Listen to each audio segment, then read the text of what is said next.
اللهم إنا نسألك بأن لك الحمد لا إله إلا أنت وحدك لا شريك لك المنان يا بادئ السماوات والأرض يا ذا الجلال والإكرام.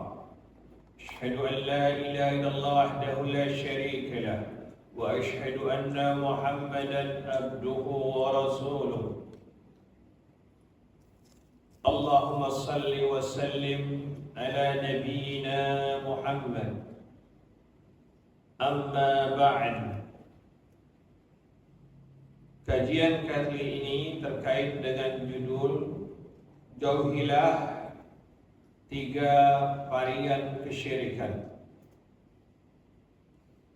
Sebagaimana kita ketahui bersama, dosa dan kezaliman terbesar dalam Islam adalah syirik.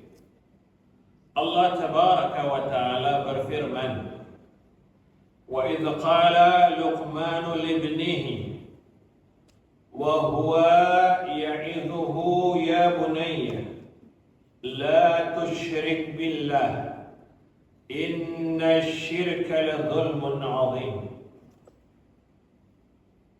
Luqmanul Hakim berpesan kepada anaknya ketika dia berkata kepada anaknya waktu ia memberikan pelajaran kepada anaknya itu, hai anakku, janganlah kamu mempersekutukan Allah. Sesungguhnya mempersekutukan Allah adalah benar-benar kezaliman yang besar. Obat dari dosa syirik adalah taubat nasuhah. Mengapa? Tersebab satu-satunya dosa yang tidak terampuni dari semua dosa-dosa besar adalah syirik bagi mereka yang mati dengan kesyirikannya itu. Jadi orang yang mati dalam keadaan menyekutukan Allah, maka orang ini tidak bisa diselamatkan dari azab Allah Tabaraka wa Ta'ala. Sebagaimana Allah Ta'ala berfirman, Inna Allah la yaghfiru an yushraka bihi wa yaghfiru ma duna dhalika liman yasha' wa man yushrik billah faqad iftara ithman 'azima. Sungguhnya Allah tidak akan mengampuni dosa syirik dan Dia mengampuni segala dosa yang selain dari syirik itu bagi siapa yang dikehendakinya. Siapa yang mempersekutukan Allah, maka sungguh ia telah berbuat dosa yang besar. Dalam surah An-Nisa ayat 48. Jadi Allah menandaskan, mengabarkan kepada kita sebesar-besarnya dosa menyekutukan Allah Tabaraka wa Ta'ala. Bahkan bagi orang yang mati dengan kesyirikannya itu, Allah Ta'ala haramkan surga baginya dan memasukkannya ke dalam neraka. Ini pertanda bahwasanya syirik itu menjadi sebab seseorang diharamkan Allah Tabaraka wa Ta'ala masuk ke dalam surganya. Bahkan orang tersebut dinyatakan masuk ke dalam neraka Allah Jalla wa'ala. Sebagaimana firman-Nya di dalam surah Al-Maidah ayat 72, Innahu man yushrik billah faqad harramallahu alaihi al-jannah wa ma'wahu an-nar wa ma liz-zalimina min ansar. Sesungguhnya orang yang berbuat syirik terhadap Allah, maka pasti Allah mengharamkan kepadanya surga.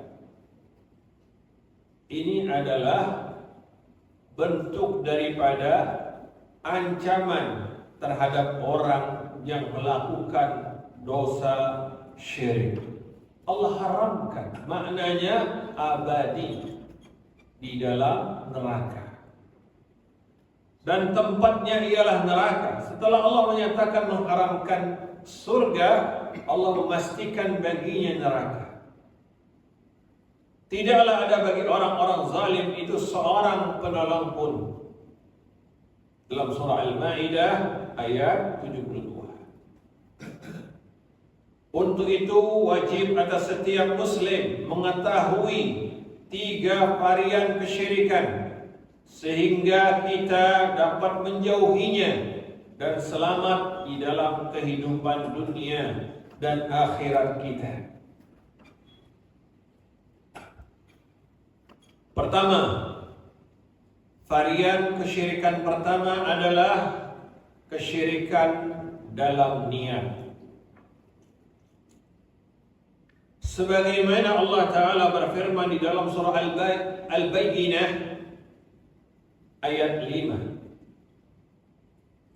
وَمَا أُمِرُوا إِلَّا لِيَعْبُدُوا اللَّهَ مُخْلِصِينَ لَهُ الدِّينَ حُنَفَاءَ. Tidaklah mereka diperintahkan melainkan untuk menyembah Allah dengan memurnikan ketaatan kepadanya dalam menjalankan agama dengan lurus. Kita diperintah untuk memurnikan ibadah. Ibadah itu terlarang diberikan, ditujukan untuk selain Allah Tabaraka wa Ta'ala. Rasulullah SAW bersabda, "Innamal a'malu binniyati wa innama likulli imri'in ma nawa." Ini hadis yang sangat masyhur tentang niat. Pentingnya peran niat di dalam amal dan kedudukannya. Karena siapa yang niatnya salah, menduakan, menyekutukan Allah Tabaraka wa Ta'ala dalam niatnya, maka orang ini telah termasuk berbuat kesyirikan kepada Allah di dalam niat. Beliau bersabda, sesungguhnya semua amalan itu terjadi dengan niat dan setiap orang mendapatkan apa yang dia niatkan. Hadis sahih diriwayatkan Al-Bukhari dan Muslim. Jadi apa yang kita niatkan, itulah yang akan kita dapatkan. Jika kita meniatkan ibadah kita semata karena Allah, memurnikannya semata karena Allah, dan tidak karena yang lainnya, tendensi-tendensi duniawiyah, maka yang demikian amal kita dinyatakan sebagai amal yang ikhlas kepada Allah Tabaraka wa Ta'ala. Setiap amal lisan dan perbuatan bergantung dengan niat sebagai varian kesyirikan yang pertama. Bergantung. Ucapan kita, perbuatan kita, semua tergantung dengan niat kita. Apa yang ada di dalam hati kita. Siapa yang dalam amalnya menduakan niat dalam hatinya untuk Allah Ta'ala dan selainnya, dia duakan Allah, dia beribadah untuk Allah dan untuk yang lainnya, maka orang tersebut telah terjatuh pada varian kesyirikan di dalam niat.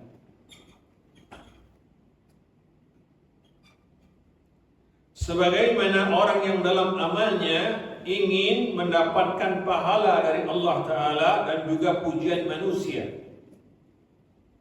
Ini banyak terjadi di tengah kaum muslim.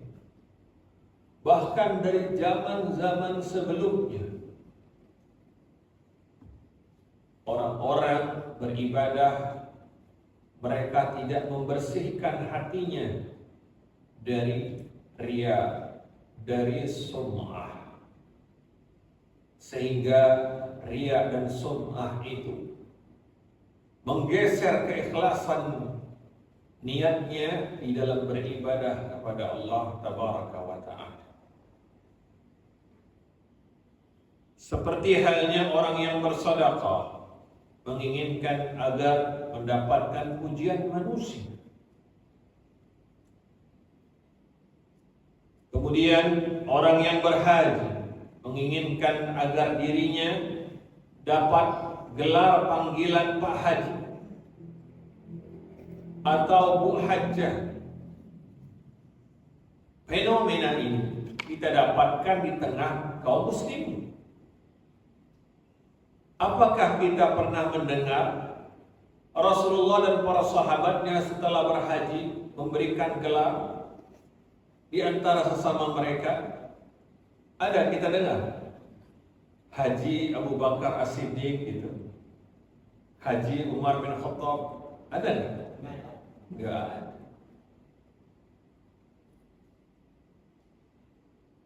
Kadang kalau seseorang tidak dipanggil gelarnya, marah dia. Ada nggak yang semacam ini? Ini berbahaya. Padahal hajinya sudah puluhan tahun, tapi terus digerogoti oleh riya itu, amalnya. Tidak henti-henti. Lelahnya hatinya untuk mempertahankan gelarnya ketimbang dia mengikhlaskan amalnya itu untuk Allah Tabaraka wa Ta'ala. Kemudian imam memimpin sholat berjamaah, sholat fardu, memanjangkan bacaannya, memerdukan suaranya. Padahal yang disyariatkan jika mengimami dalam sholat fardu menyederhanakan sholat, bukan memperpanjang bacaan. Karena yang demikian membebankan para makmum. Kemudian dengan tujuan agar orang mengatakan dia seorang yang hafiz. Kadang-kala ada imam yang disebutkan imam ini hafiz. Pernah dengar? Apa itu bermanfaat? Tidak sama sekali. Hafizah kalau perempuan tidak bermanfaat. Kalau kita hafal Al-Quran atau imam hafal Al-Quran, tidak perlu orang tahu. Apa perlu ijazah khusus? Kita kan sedang melamar kepada Allah. Tinggalkan itu semua. Para sahabat yang hafal Al-Quran pun tidak pernah digelari hafiz dan hafizah. Betul tidak? Ini keanehan zaman sekarang. Semua itu bertendensi riya di dalam amal.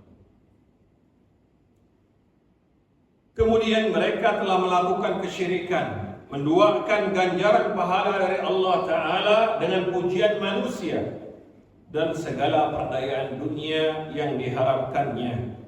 Siapa yang terjangkit varian kesyirikan di dalam niat, maka niat amal yang telah dilakukannya kelak akan dibongkar Allah Ta'ala di hari kiamat. Perhatikan. Allah akan bongkar itu di hari kiamat. Rasulullah SAW bersabda, "Man samma'a samma Allahu bih." Siapa memperdengarkan, menyiarkan amalnya, maka Allah akan menyiarkan aibnya. Itu janji Allah, Allah akan buka aibnya. Manusia itu tidak bisa menilai hati kita, tapi Allah tahu.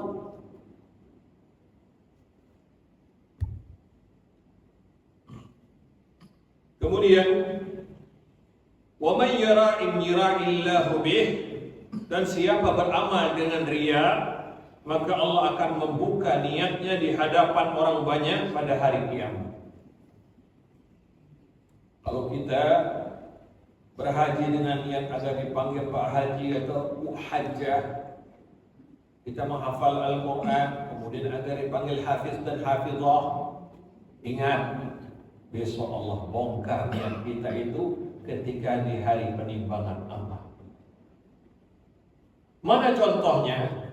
Baik. Dalam hadis yang lain beliau bersabda, "Innallaha la yaqbalu minal amali illa ma kana lahu khalisan wa tughiya bihi wajhah." Sesungguhnya Allah Azza wa Jalla tidak menerima amal perbuatan kecuali yang ikhlas, yang dimaksudkan dengan amal perbuatan itu mencari keridhaan Allah. Hadis hasan diriwayatkan An-Nasa'i. Ria ingin dilihat manusia, sum'ah ingin didengar manusia, dan segala tujuan duniawi yang diniatkan dari setiap amal soleh yang dilakukan seseorang adalah virus yang sangat berbahaya. Mengapa? Karena virus ini dapat mengancam pahala amal soleh sehingga menghapusnya. Jadi kalau kita beramal soleh, berhaji, sholat, berzakat, puasa, kadang seseorang yang puasa sunnah saja membongkar, memberitahu kepada manusia bahwasanya dia sedang puasa sunnah. Apa manfaatnya? Yang boleh tahu kita puasa itu kalau istri puasa di rumah sementara suaminya ada di rumah, itu suaminya perlu tahu, selain yang lain tidak perlu tahu. Adapun kalau suami puasa, tidak harus istri tahu.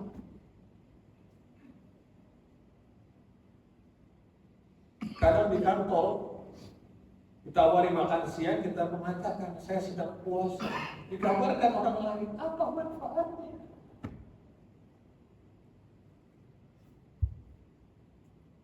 Kalau kita mengatakan kepadanya saya sedang mengerjakan ini atau itu, kan lebih baik. Innallaha yuhibbut taqi al-ghani al-khafi. Sesungguhnya Allah mencintai hambanya yang bertakwa. Al-khafi, orang yang tersembunyi amalnya. Sembunyikan amal itu. Jangan ditampakkan dengan manusia, karena manusia tidak bisa membalasnya. Idhabu ila alladhi kuntum tura'una bi a'malikum fid dunya. Allah berfirman kepada orang yang riya di akhirat, pergilah kalian dengan fi'il amr, kata kerja perintah, idhab ila alladhi kuntum tura'una bi a'malikum fid dunya, kepada orang yang kalian riakan amal kalian di dunia. Pergi, cari mereka.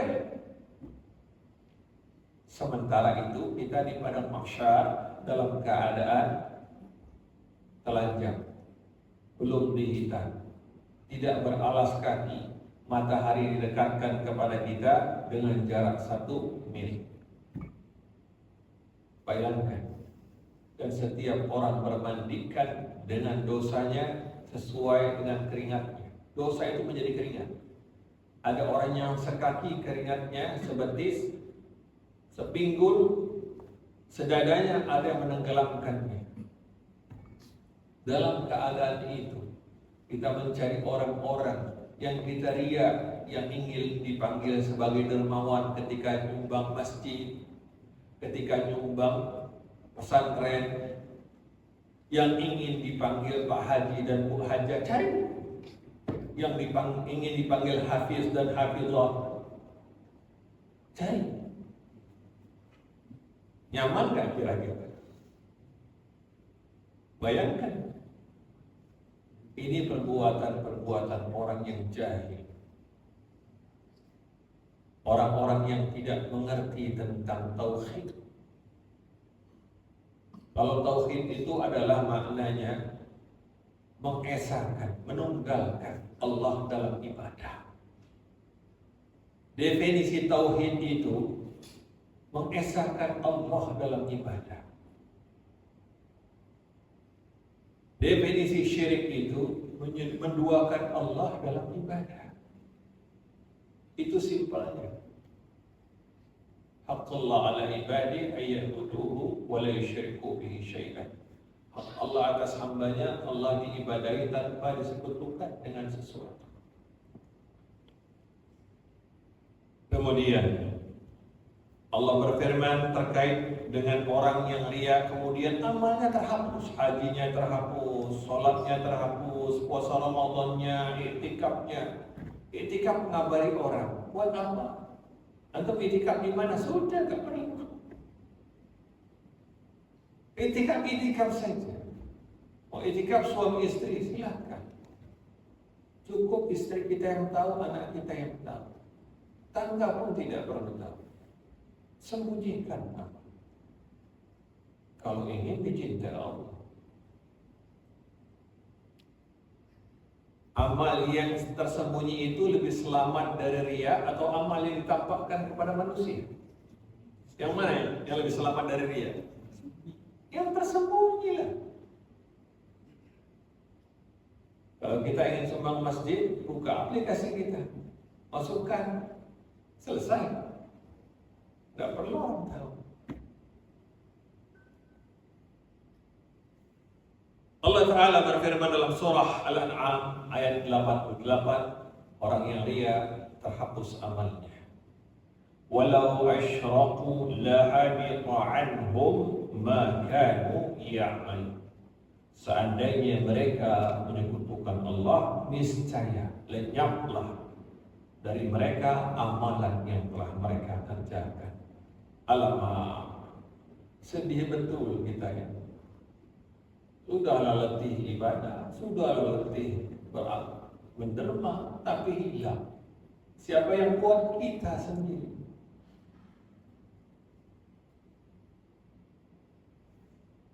Juga firman Allah Tabaraka wa Ta'ala dalam surah Az-Zumar ayat 65, وَلَقَدْ أُوحِيَ إِلَيْكَ وَإِلَى الَّذِينَ مِنْ قَبْلِكَ لَئِنْ أَشْرَكْتَ لَيَحْبَطَنَّ أَمَلُكَ وَلَا تَكُونَنَّ مِنَ الْخَاسِرِينَ.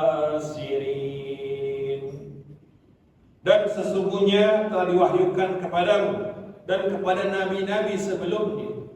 Jadi setelah diwahyukan kepada Rasulullah dan semua nabi, apa anjurannya? Jika kamu mempersekutukan Allah, niscaya akan hapus amalmu, dan tentulah kamu termasuk orang-orang yang merugi. Dari awal Nabi Adam alaihissalam hingga beliau sallallahu alaihi wasallam telah diwahyukan kepada semua para nabi dan rasul agar jangan menyekutukan Allah. Jika tidak, amal kita habis semua. Ini bahayanya varian kesyirikan di dalam niat sebagai pondasi daripada amal itu sendiri. Yakni contohnya adalah dalam hadis yang panjang kepada 3 orang yang pertama kali diadili di hari kiamat, yakni orang pertama orang yang mati syahid. Kemudian yang kedua orang yang menuntut ilmu dan mengajarkannya serta membaca Al-Quran. Dan yang ketiga orang yang diberikan kelapangan rezeki kemudian banyak bersedekah. Allah Ta'ala membongkar isi hati dari niat mereka yang riya di hadapan semua manusia pada hari kiamat dengan masuknya mereka ke dalam neraka Allah Tabaraka wa Ta'ala yang diseret. Apanya yang diseret? Allah memerintahkan untuk diseret, yang menjadi alas seretnya adalah mana? Wajahnya, bukan kaki. Kalau orang diseret kakinya kan begini diikatnya. Kalau diseret dengan wajahnya, bagaimana caranya? Jika Allah Tabaraka wa Ta'ala menyiksa, siksaannya tidak akan pernah dibayangkan oleh seorang pun. Dan tidak ada penyiksaan sebagaimana Allah Tabaraka wa Ta'ala menyiksa. Atas wajahnya diseret. Sebagaimana beliau SAW mengabarkan dalam sabdanya, summa umira bihi, kemudian diperintahkan basubiha ala wajhihi, maka diseret di atas wajahnya, summa ulqiya finnar, kemudian dilemparkan ke dalam neraka. Masih saya atau bapak atau ibu sekalian ingin ria dalam amal, wajah kita ini jadi tumpuan untuk disyarat besok. Sebagaimana 3 orang ini. Wajib atas setiap kita beramal dengan membersihkan hati kita dari riya, sum'ah dan segala tujuan duniawiyah dengan keikhlasan dalam setiap amal saleh yang dilakukan. Allah tabaraka wa taala berfirman, "Faman kana yarju liqa'a rabbih falyamal amalan salihan wa la yushrik biibadati rabbih ahada." Siapa mengharapkan perjumpaan dengan Rabbnya, maka hendaknya dia mengerjakan amal yang saleh dan janganlah dia mempersekutukan seorang pun dengan Rabbnya. Al-Kahfi 110. Ayat ini sering dibaca. Ayat ini adalah landasan syarat diterimanya amal. Yakni yang pertama, amal yang soleh. Amal soleh adalah amal yang sesuai dengan sunnah beliau sallallahu alaihi wasallam. Yang kedua, syaratnya adalah tidak menyekutukan Allah tabaraka wa taala, adalah amal yang dilakukan dengan niat yang ikhlas semata-mata karena Allah tabaraka wa taala. Ibnu Katsir rahimahullah dalam tafsirnya mengatakan ayat ini sebagai dalil bagi semua kaum muslimin bahwasanya jika amal mereka ingin diterima sesuai dengan sunnah, dan kedua ikhlas dalam beramal. Kita masuk varian kesyirikan kedua, yakni varian kesyirikan dalam perkataan. Allah tabaraka wa taala berfirman dalam surah Al-Ahzab ayat 70 dan 71. Ya ayyuhalladzina amanu taqullaha wa qulu qawlan sadida yuslih lakum a'malakum wa yaghfir lakum dhunubakum wa man yuti'illaha wa rasulahu faqad faza fawzan 'azima. Hai orang-orang yang beriman, bertakwalah kamu sekalian kepada Allah dan katakanlah perkataan yang benar. Hifzul lisan, menjaga lisan kita. Lisan yang paling berbahaya adalah lisan dalam bentuk menyekutukan Allah tabaraka wa ta'ala. Yang paling berbahaya dari lisan kita ini keluar sesuatu yang menyekutukan Allah tabaraka wa ta'ala dari perkataan kita. Kemudian niscaya Allah memperbaiki amalan-amalmu. Jika kita lurus di dalam lisan, Allah berjanji akan memperbaiki amal-amal kita. Sebab lurusnya amal, lurusnya lisan kita. Siapa yang mampu menjaga lisannya, maka Allah akan menjaga amal. Ihfazillah yahfazka. Jagalah Allah, Allah akan menjagamu. Maknanya ketika kita menjaga lisan kita, maka amal perbuatan kita pun akan terjaga. Kemudian Allah akan mengampuni dosa-dosanya. Siapa mentaati Allah dan Rasulnya, maka sesungguhnya ia telah mendapat kemenangan yang besar. Rasulullah SAW bersabda, Innal abda la yatakallamu bil kalimati ma tabayyanu ma fiha yahwi biha fin nari ab'ada ma bainal masyriqi wal maghrib. Dalam hadis sahih Al-Bukhari dan Muslim, beliau bersabda, sesungguhnya seorang hamba yang mengucapkan suatu perkataan yang tidak dipikirkannya lagi, akan dampak-dampaknya akan membuatnya terjerumus ke dalam neraka yang dalamnya lebih jauh dari jarak timur dan barat. Ini menggambarkan kepada kita, dari lisan kita ini bisa menjerumuskan kita ke dalam neraka yang jaraknya lebih dalam daripada timur dan barat, lebih jauh dari jarak timur dan barat, di mana Allah Tabaraka wa Ta'ala menciptakan alam semesta ini dengan berbagai macam arah angin, dikatakan timur dan barat. Kemudian di antara contoh varian kesyirikan dalam perkataan adalah berdoa di kuburan-kuburan orang-orang saleh yang sudah mati dari kalangan para nabi, wali, dan lainnya, yang dengan menjadikan kuburan-kuburan mereka sebagai perantara.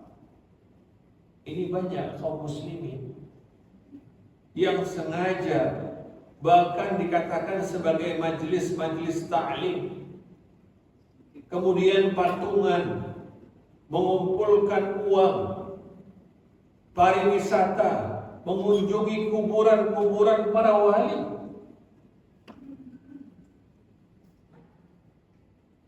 Mengunjungi kuburan-kuburan para wali dengan alasan sebagai bentuk daripada bertakarrub, mendekatkan diri kepada Allah.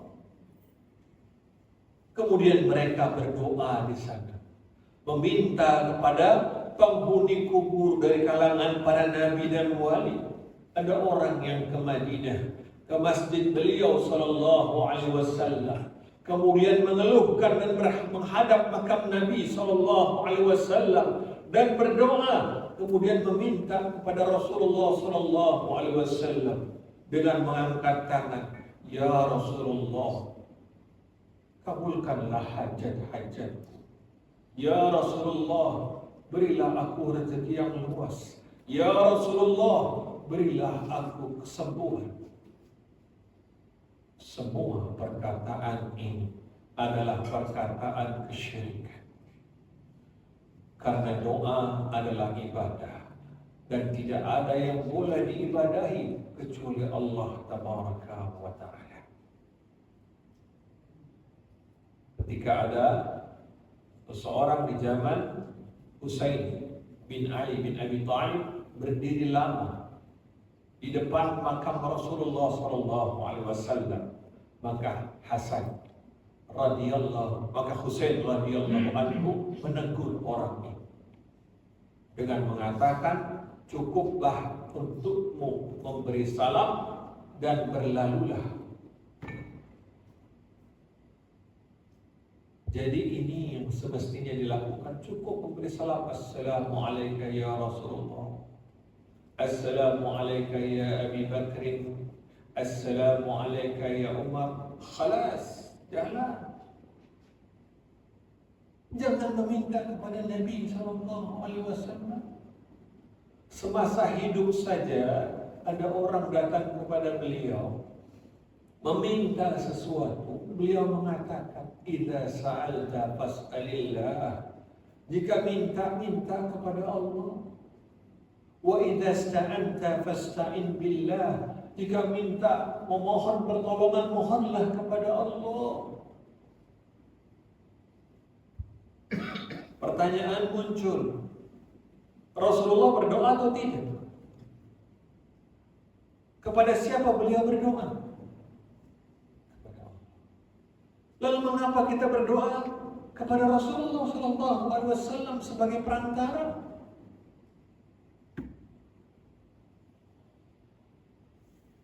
Kemudian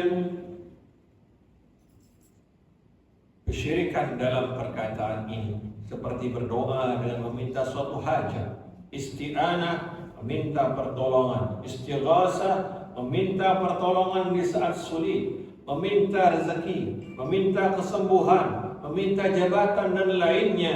Juga orang-orang yang berdoa dengan meminta kepada pohon-pohon yang dikeramatkan. Ada atau tidak?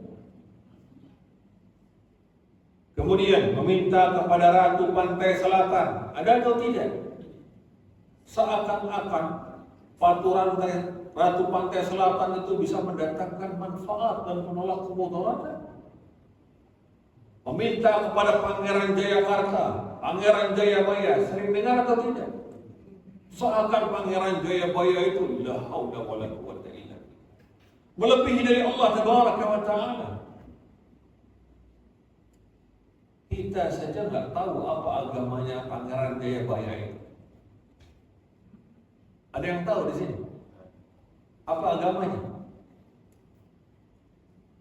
Kalau kita minta didoakan, minta sama ayah kita.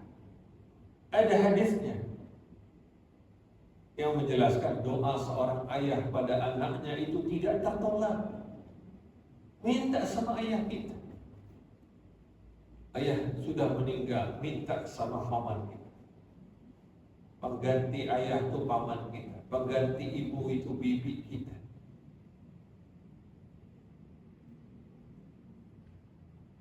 Kemudian meminta kepada jin-jin yang ada di Gunung Kawi sana. Kemudian para dukun, para normal serta lainnya, maka yang demikian termasuk varian kesyirikan dalam perkataan yang diancam Allah Ta'ala dengan Rasulullah SAW masuk ke dalam neraka Allah Jalla wa'ala. Di mana Allah Tabaraka wa Ta'ala berfirman tentang orang yang berdoa kepada selain Allah, meminta kepada selain Allah dengan diazab. Dalam firman-Nya dalam surah As-Su'ara ayat 213. فَلَا تَدْعُ مَعَ اللَّهِ إِلَٰهًا آخَرَ فَتَكُونَ مِنَ الْمُعَذَّبِينَ. Maka janganlah kamu berdoa kepada Tuhan yang lain di samping Allah, yang menyebabkan kamu termasuk orang-orang yang diazab. Perhatikan surah ini. Surah yang sangat penting, bahwasanya doa itu milik Allah, jangan dipalingkan kepada yang lain. Kemudian beliau SAW bersabda, "Man mata wa huwa yad'u min dunillahi nidan dakhala an-nar." Man mata, siapa yang mati, wa huwa yad'u min dunillahi nidan, dan dia menyekutukan Allah di dalam berdoa kepada Allah, minta juga kepada kubur Rasulullah, minta juga kepada kubur wali, minta juga kepada Ratu Pantai Selatan, minta juga kepada Pangeran Jayakarta, minta juga kepada habaib, kiai.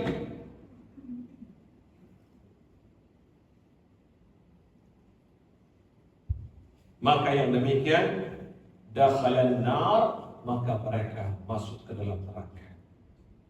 Man mata, maknanya siapa yang mati dengan perbuatan itu. Yad'u min dunillahi nidan, dia berdoa kepada selain Allah, maka dinyatakan oleh beliau dakhalan nar, orang itu masuk ke dalam neraka. Hadisnya sahih diriwayatkan Al-Bukhari. Ketahuilah para nabi, wali dan semua manusia yang telah mati tidak dapat mendengar doa apalagi mengabulkannya. Bisa nggak orang yang mati mendengar doa? Bisa nggak? Orang yang mati diapakan? Didoakan. Kenapa kita minta sama dia? Pernah kan nyolongkan orang yang wafat, jenazah? Takbir ketiga apa bacanya? Doa memohon ampunan bukan? Ketika selesai menguburkannya, kemudian masing-masing berdoa, apa doanya? Meminta ampunan. Istaghfiru li ahikum, mohonkanlah ampunan untuk saudara kalian. Was'alu lahu tasbih, ketahuilah dia akan ditanya. Fa innahu al-ana yus'al, sebentar lagi dia akan ditanya.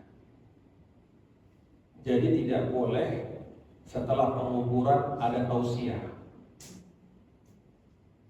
Saya sering menyaksikan setelah penguburan ada tausiah. Sejak kapan?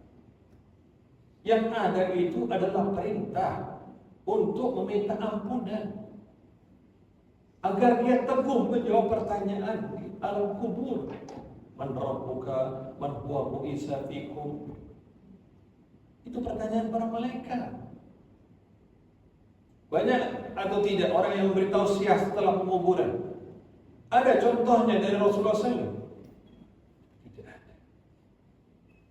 Kata sambutan ini, kata sambutan itu. La haula wala.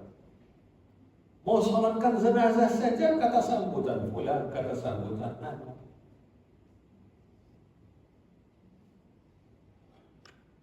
Jenazah itu hukumnya apa? Disegerakan penguburannya atau tidak? Disegerakan. Kata sambutan menyegerakan atau tidak? Yang ada yang berbicara kalau jenazah itu sudah di depan, diletakkan di depan, kemudian imam mengatakan, sebagaimana beliau mengatakan, adakah dari mayit ini memiliki tanggungan? Yang mengatakan imam. Kemudian jika dijawab tidak ada, atau dijawab oleh ahli keluarganya, kami akan menanggungnya, maka imam mengatakan, maka jika ada tanggungan silahkan berhubungan dengan Bapak Fulan. Setelah itu menghadap ke kiblat dan sholatkan dengan 4 takbir. Tidak ada perkataan lain, tidak ada sambutan DKM, tidak ada sambutan Fulan, tidak ada sambutan keluarga. Tidak. Itu yang sesuai dengan petunjuk Rasulullah SAW. Mudah-mudahan di sini begitu.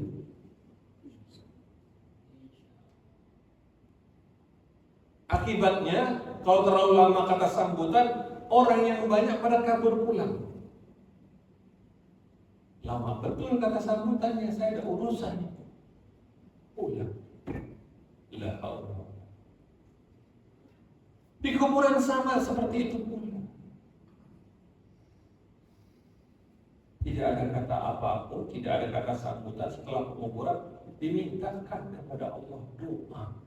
Istaghfiru li ahikum dalam riwayat Utsman bin Affan.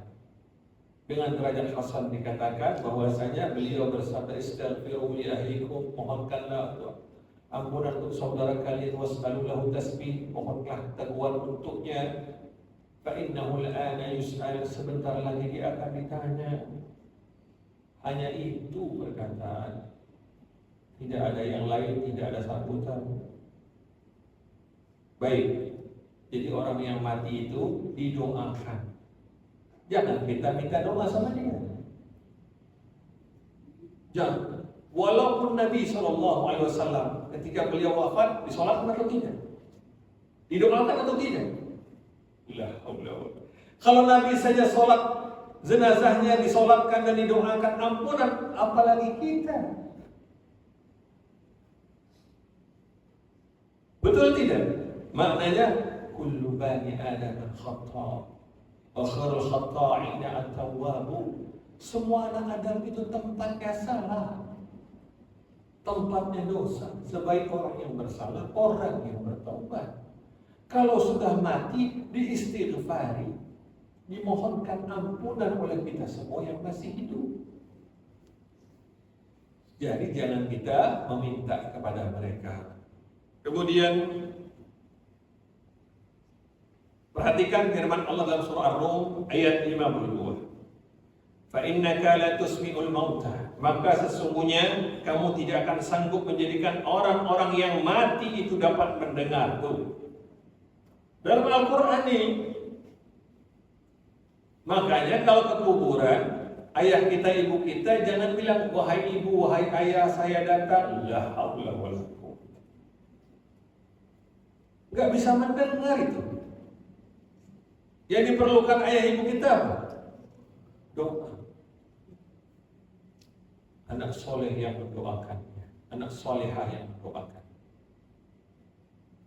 Kemudian dalam ayat lain Allah Ta'ala berfirman, wa ma anta bimusmi' man fil kubur, dan kamu sekali-kali tidak sanggup menjadikan orang yang di dalam kubur dapat mendengar. Fatir ayat 22.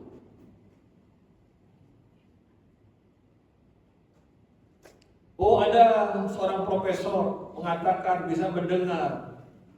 Percaya dengan firman Allah atau percaya dengan Pak Profesor? Kan gitu saja.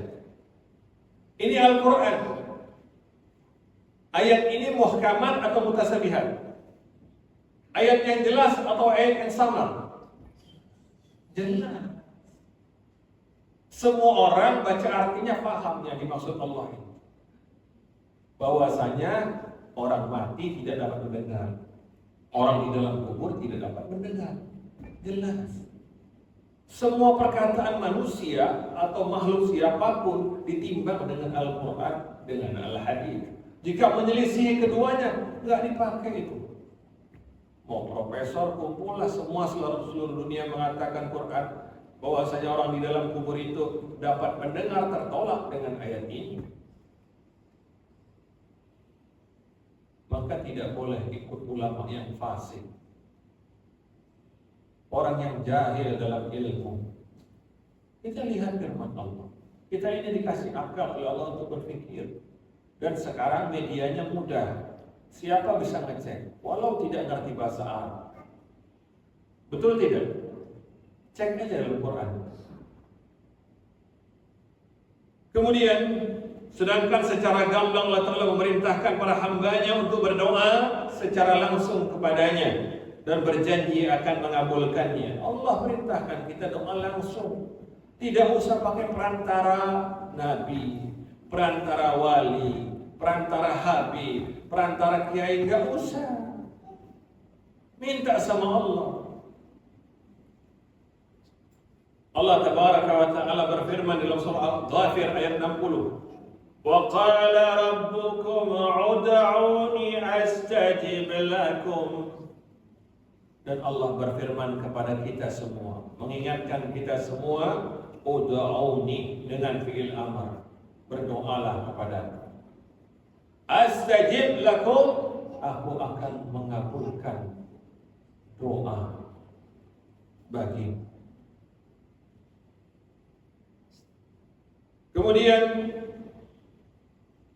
kalau kita ingin menggunakan satu di antara sekian banyak perantaraan yang dibenarkan di dalam Islam adalah doa dengan menggunakan Asmaul Husna, dengan menggunakan salawat kepada beliau sallallahu alaihi wasallam. Ini ada agar perkataan kita tidak jatuh kepada kesyirikan. Maka idza da'a ahadukum, jika salah seorang dari kalian berdoa, falyabda bihamdi rabbih, hendaknya dia memuji Allah dengan apa? Asmaul Husna. Mana ayatnya? Dalam surah Al-A'raf ayat 180. Walillahi asmaul husna fad'uhu biha. Bagi Allah nama-nama yang baik, maka bermohonlah dengan nama itu. Jadi memanggil Allah, Ya Rahman, Ya Rahim. Innaka antal wahhab, engkaulah yang maha memberi. Awil Razzaq, dan memberi rezeki.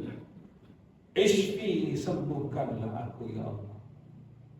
Begitu doa. Atau summa yusallu ala nabi, kemudian bersalawat kepada Rasulullah sallallahu alaihi wasallam. Setelah kita mengucapkan asmaul husna, ya Allah ya Rahman ya Rahim, Allahumma salli ala Muhammad wa ala ali Muhammad kama sallaita ala Ibrahim wa ala ali Ibrahim innaka Hamidum Majid. Allahumma barik ala Muhammad wa ala ali Muhammad kama barakta ala Ibrahim wa ala ali Ibrahim innaka Hamidum Majid. Summa yad'uhu bima sa'a, kemudian berdoalah dengan doa yang dikehendaki. Itu adab dalam berdoa. Menghadap kiblat, Asmaul Husna, salawat kepada Rasulullah SAW, kemudian doa kita. Boleh ditutup dengan kembali Asmaul Husna dan salawat kepada beliau sallallahu alaihi wasallam. Ini yang dituntunkan di dalam Islam, bukan menjadikan kuburan-kuburan orang-orang yang soleh, orang-orang yang sudah mati sengaja diziarahi, makam-makam para wali didatangi ke sana dengan berdoa ke sana. Semua itu perbuatan kesyirikan dalam perkataan. Banyak atau tidak kaum muslimin yang tidak tahu? Banyak. Kalau ada kuburan yang keramat di atas muka dunia ini, maka kuburan itu hanya satu. Kuburan yang keramat di muka dunia ini hanya satu. Ada yang bisa jawab? Kuburan yang keramat di muka dunia ini hanya ada satu. Ada yang bisa jawab? Panitia nggak ada hadiahnya apa? Yang bisa jawab pasti hadiah ini. Hah? Kuburan Nabi Muhammad salah. Apa? Orang tua salah. Kuburan yang keramat di muka dunia ini adalah kuburan kita. Kuburan kita sendiri. Kuburan kita sendiri. Ada dalilnya? Ada.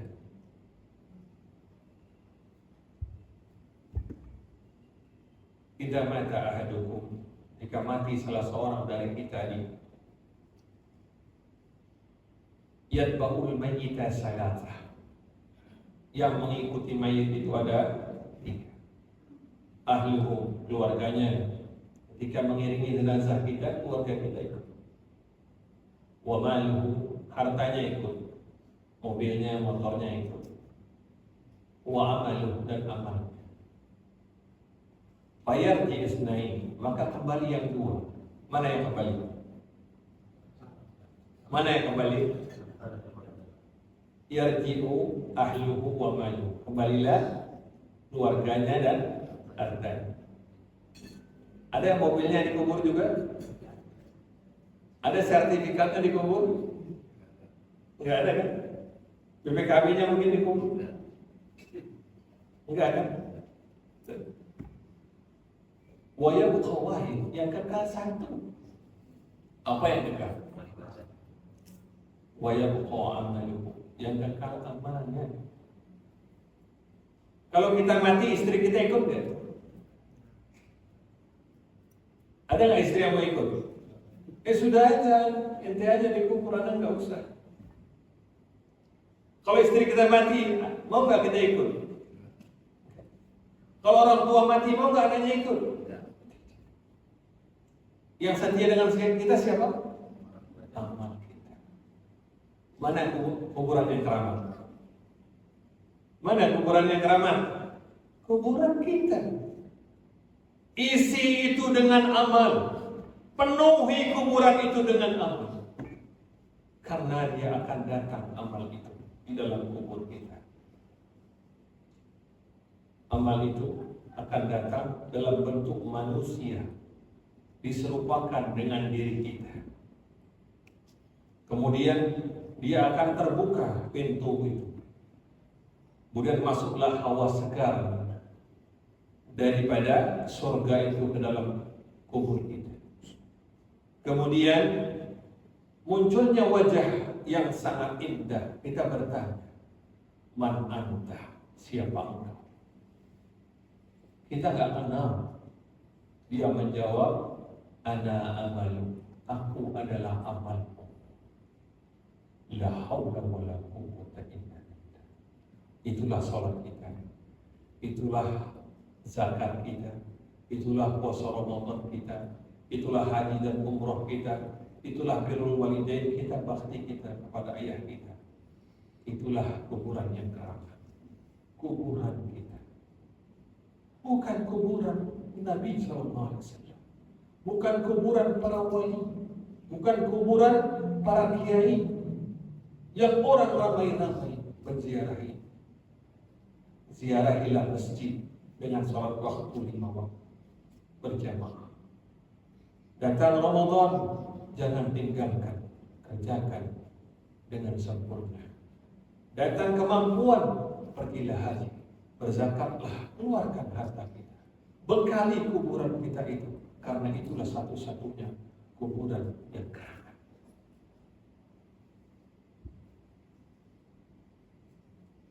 Termasuk varian kesyirikan dalam perkataan adalah bersumpah dan bernazar kepada selain Allah Ta'ala.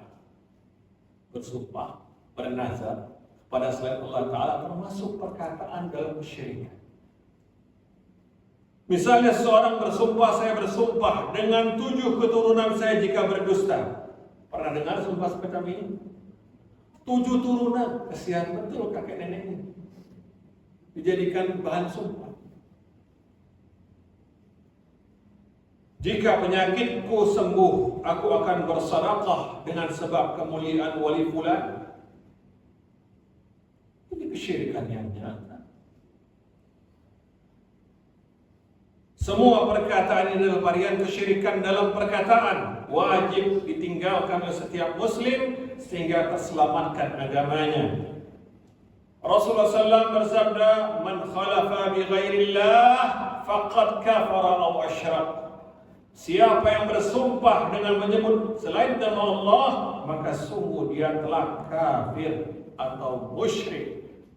Hadis ini sanadnya jayyid, diriwayatkan oleh Ibnu Abi Hatim, seperti yang dikutip oleh Ibnu Katsir dalam tafsirnya. Kemudian dan sabda beliau, "Wa man nadhara ay ya'siyahu fala yaqdih." Siapa yang bernazar untuk bermaksiat kepada Allah, maka janganlah mengerjakan. Jangan dikerjakan kalau kita nazarnya yang buruk. Bermaksiat kepada Allah, tinggalkan itu. Terlebih lagi bernazar dalam hal-hal yang kesyirikan. Kalau anak saya hamil atau saya punya cucu, saya akan menyembelih di kubur wali fulan. La haula wala quwwata illa billah. Nazar ini batil. Batalkan nazarnya, ganti yang baik. Kalau saya sembuh dari sakit, saya akan puasa 2 hari. Jangan pula mengatakan kalau saya sudah sembuh dari sakit, saya akan puasa Daud. Jangan, berat.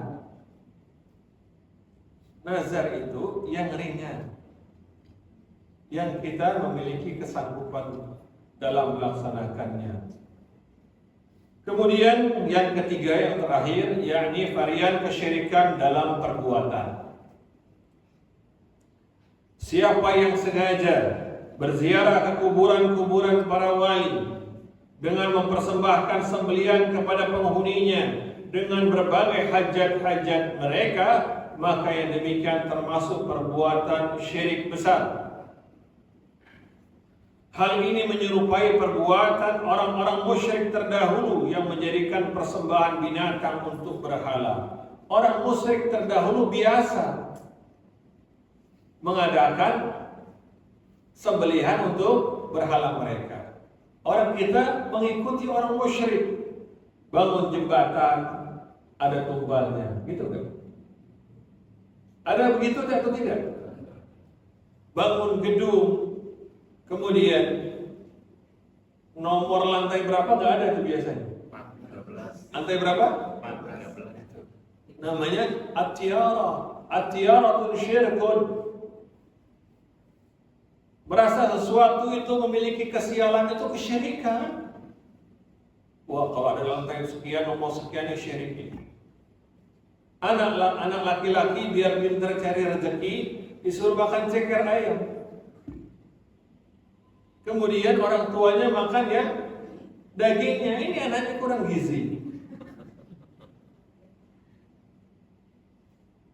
Ini kan berbahaya. Atau anak-anak perempuan, oh jangan berdiri di pintu, nanti kamu jauh jodohnya.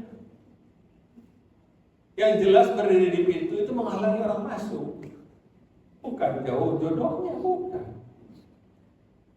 At-tiyaratun syirk. Ini banyak terjadi di tengah kaum muslimin. Rumah tidak boleh yang tusuk santela. Ada istilah Cina itu apa namanya? Nah itulah, saya nggak tahu namanya. Mudah-mudahan nggak pernah hafal. Kayak begitu. Ikutlah dengan orang Tionghoa dan seterusnya. Kemudian berbagai macam acara-acara sunatan dengan petasan. Orang pulang haji dengan petasan, orang nikah dengan petasan, itu semua perbuatan yang mendekatkan kepada kesyirikan. Kenapa? Petasan itu dibakar adalah budaya Tionghoa. Mereka mengusir apa? Makhluk halus tujuannya. Mengusir jin-jin jahat. Kalau kita mengusir makhluk halus, jin-jin jahat dengan apa? Baca Al-Baqarah itu. Baca Al-Ikhlas, Al-Falaq, An-Nas. Baca Al-Fatihah untuk menyembuhkan orang dengan ruqyah. Bukan bakar petasan. Bakar petasan bisa menyembuhkan orang atau tidak? Yang ada seperti orang budak. Mengganggu. Kemudian wajib untuk setiap muslim menjauhinya, karena demikian dapat mengeluarkan pelakunya dari Islam. Kalau kita mengamalkan perbuatan kesyirikan, yakni menyembelih sesuatu dengan nama selain Allah, jatuh kepada syirik akbar, syirik yang besar. Jika kita tidak bertobat sampai kita mati, bisa keluar kita dari agama Allah.